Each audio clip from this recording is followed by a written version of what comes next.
Hey, Dr. G here, coming to you from my Arizona room. So in Arizona, we have rooms that are they're like a back porch or a front porch. It's an area that often is sealed off from the elements, but it's a south-facing room that lets a lot of sun in. So we call that an Arizona room, and that's where I am now. This is a room that lets a lot of sun in, and that's one of the places that we can get some sun exposure when it's really cold outside. Now, if you live in other climates, now here in Arizona, it's not that cold. We get a little freeze at night, but it warms up nicely during the day. Today, it's going to be 65 degrees at its warmest, which is a perfect temperature to get outside and get out in the elements. But a lot of you live further north. I live at the 32nd latitude, so we get vitamin D all year round. Some of you are in that area that has a vitamin D winter where you don't get vitamin D at this time of year. But the Arizona room is even better, or that idea is even better if you live where it's really cold and it's impossible to take off your shirt, or you might get frostbite. We have the saying, as the days begin to lengthen, that's when winter begins to strengthen. Well, that's what's going on right now, where we're in mid-January, and even though the days are noticeably a little bit longer, the temps can dive. And of course that varies, but it can be very cold. So an Arizona room is a way to get direct sunlight in the dead of winter without getting frostbite. So what you want to do ideally is to open the window a crack so that it's hitting your body. And the reason for that is if we let the light come through the glass, it gets filtered into spectrums. Some spectrums are filtered and some aren't. So we get a total spectrum of light that is alien to our skin. So what our skin is adapted to is the real sun without any filtering. So anytime you wear glasses or you have the bulk of your sun exposure coming through a window, you're really getting an alien light that humans were not designed to be exposed to at all. And so you may have seen the pictures of a truck driver. I've noticed that on the internet, a picture of a truck driver, and the side that's facing the window when he's driving and the light coming in through the window is completely wrinkled. And then the right side of his face has very few wrinkles. And so everybody goes, oh, that's evidence that the sun damages your skin. No, that's evidence because truck drivers don't drive with their windows down.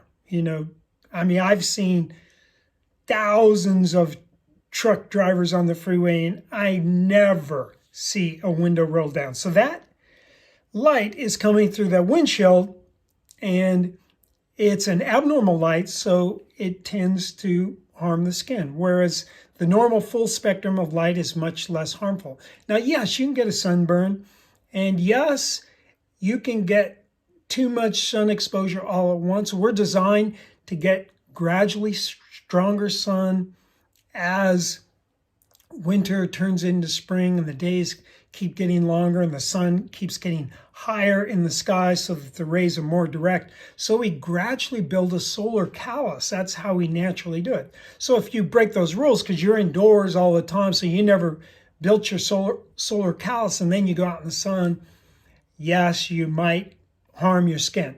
So you need to follow nature's rules, build your solar callus. But the sunroom is a way to get a head start on your solar callus by getting the sun, by opening the window so you're not getting an abnormal frequency and expose yourself to the sun. So the sun is good for your eyes because it goes into your retina. Our retina really is designed to collect the rays of light. That's why we have a pupil to let that light in. Nature didn't make a mistake. Nature didn't, make a pupil for a mistake or make a pupil so that some days after a million years Well, you got to start wearing sunglasses, humans. I mean, I messed up on the design and letting in too much regular light. We need to block some of those frequencies coming from the sun. You know, no, nature didn't make a mistake. We're making a mistake by putting on sunglasses and thinking we need to be protected from the sun's light. So the Arizona room, have it so you can open the windows, have it facing the south.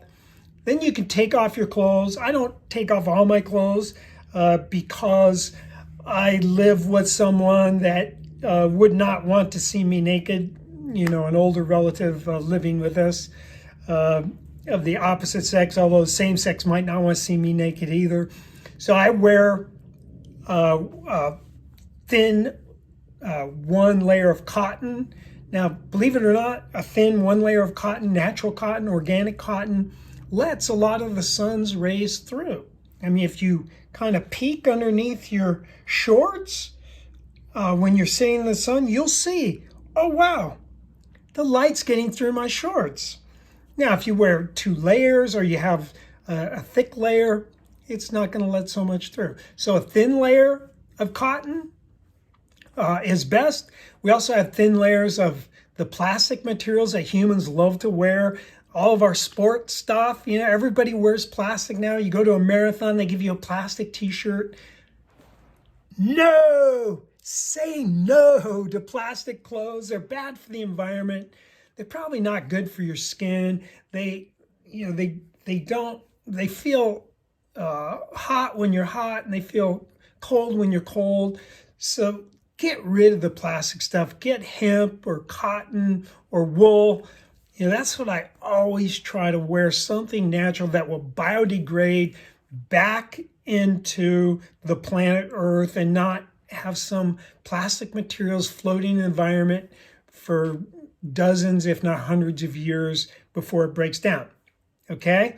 So the Arizona room, sit in it, buck naked if you can, because having sun on those genital areas and all areas of your skin, don't be wearing glasses, have the window open so you're not getting a fake, or not fake, but alien frequency of light, because the window filters the light, takes a lot of the red out. The red is good. Red regenerates. Red makes your mitochondria, the little engines inside our body that make our energy or make a lot of our energy, red makes them more efficient.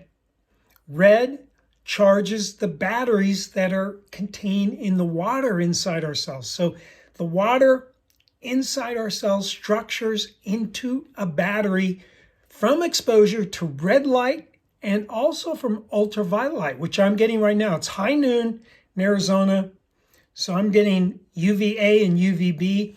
If you're up there above the 40th, you're not going to get UVB this time of year.